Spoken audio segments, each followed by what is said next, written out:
Hi welcome to social science Pathashala. Bangladesh മുൻ പ്രധാനമന്ത്രി ഷെയ്ഖ് ഹസീനയെ വധശിക്ഷയ്ക്ക് വിധിച്ചിരിക്കുകയാണ്. അധികാരത്തിലിരുന്ന സമയത്ത് നടന്ന ഭരണവിരുദ്ധ കലാപങ്ങളെ ഷെയ്ഖ് ഹസീന അടിച്ചമർത്തിയിരുന്നു. കലാപം നടത്തിയവരെ ഷെയ്ഖ് ഹസീന റസാക്കർ എന്നാണ് വിളിച്ചിരുന്നത്. ആരാണ് ഈ റസാക്കർമാർ? 1971 ബംഗ്ലാദേശ് വിഭജന സമയത്ത് പാകിസ്ഥാനെ അനുകൂലിച്ചിരുന്ന ആൾക്കാരാണ് റസാക്കർമാർ. തനിക്കെതിരെ ഉണ്ടായ ഈ വിധി പക്ഷപാതപരവും രാഷ്ട്രീയ പ്രേരിതവുമാണെന്നാണ് ഷെയ്ഖ് ഹസീന പറയുന്നത്. ആധുനിക ബംഗ്ലാദേശിന്റെ ശില്പിയും വികസന നായികയുമായ ഷെയ്ഖ് ഹസീന ജനിക്കുന്നത് 1947 സെപ്റ്റംബർ 28 ബംഗബന്ധു എന്നറിയപ്പെടുന്ന ബംഗ്ലാദേശ് വിമോചന സമര നായകൻ ഷെയ്ഖ് മുജീബുർ റഹ്മാന്റെ മകളാണ് ഷെയ്ഖ് ഹസീന. 1975 ഓഗസ്റ്റ് 15 ബംഗ്ലാദേശിൽ ഒരു പട്ടാള അട്ടിമറി ഉണ്ടാകുന്നു. ഷെയ്ഖ് മുജീബുർ റഹ്മാനും കുടുംബാംഗങ്ങളും കൊല്ലപ്പെടുന്നു.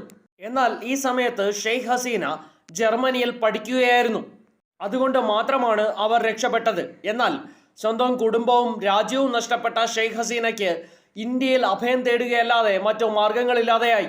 അവർ ഇന്ത്യയിൽ കഴിയുന്ന കാലത്താണ് 1981 അവാമി ലീഗ് എന്ന രാഷ്ട്രീയ പാർട്ടി അവരെ അതിൻ്റെ പ്രസിഡന്റായി തിരഞ്ഞെടുക്കുന്നത്. ബംഗ്ലാദേശിൽ പട്ടാള ഭരണം നിലനിൽക്കെ തന്നെ അവർ നാട്ടിൽ തിരിച്ചെത്തി. പിന്നീടുള്ള നാളുകളിൽ അവർ ധീരമായി പട്ടാള ഭരണത്തിനെതിരെ പോരാടി വീട്ടുതടങ്കലിലായി. 1996 തിരഞ്ഞെടുപ്പിൽ വിജയിച്ച് അവർ ബംഗ്ലാദേശിന്റെ പ്രധാനമന്ത്രിയായി. ബംഗ്ലാദേശിന്റെ ചരിത്രത്തിൽ 5 വർഷം പൂർത്തിയാക്കുന്ന ആദ്യത്തെ പ്രധാനമന്ത്രിയായിരുന്നു ഷെയ്ഖ് ഹസീന. 2001 തിരഞ്ഞെടുപ്പിൽ ഭരണം പോയെങ്കിലും പ്രതിപക്ഷ നേതാവാൻ അവർക്ക് കഴിഞ്ഞു. 2009 പിന്നെയും അവർ ബംഗ്ലാദേശിന്റെ പ്രധാനമന്ത്രിയായി.